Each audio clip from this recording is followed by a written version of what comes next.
யாழ்ப்பாண மாவட்டத்தினுடைய அனர்த்த நிலவரம் தொடர்பாக யாழ்ப்பாண மாவட்ட அரசாங்க அதிபர் மருதலிங்கம் பிரதீபனால் நிலவர அறிக்கை வெளியிடப்பட்டுள்ளது. வெள்ள அனர்த்தத்தினால் பாதிக்கப்பட்டுள்ள தென்மராட்சி, நெடுந்தீவு, வேலணை, சண்டிலிப்பாய், சங்கானை, யாழ்ப்பாணம், காரைநகர், நல்லூர், கோப்பாய், உடுவில், தெல்லிப்பளை, மருதங்கேணி, ஊர்காவல்துறை, பருத்தித்துறை ஆகிய பிரதேச செயலக பிரிவுகளில் 1710 குடும்பங்களைச் சேர்ந்த 5443 அங்கத்தவர்கள் 59 பாதுகாப்பு நிலையங்களில் தங்க வைக்கப்பட்டுள்ளனர்.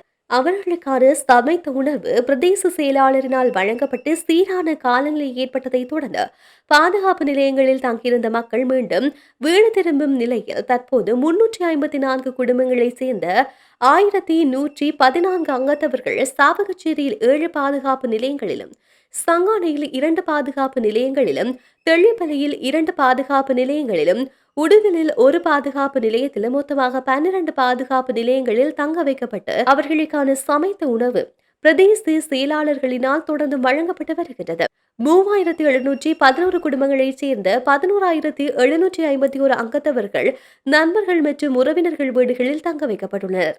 இதேவேளை 2 வீடுகள் முழுமையாக சேதமடைந்துள்ளதுடன் 370 வீடுகள் பகுதியளவு சேதமடைந்துள்ளது. இதேவேளை 31 மீன்பிடி படகுகளும் 30 வலைகள் சேதமடைந்துள்ளதாக பிரதேச செயலாளரால் அறிவிக்கப்பட்டுள்ளது.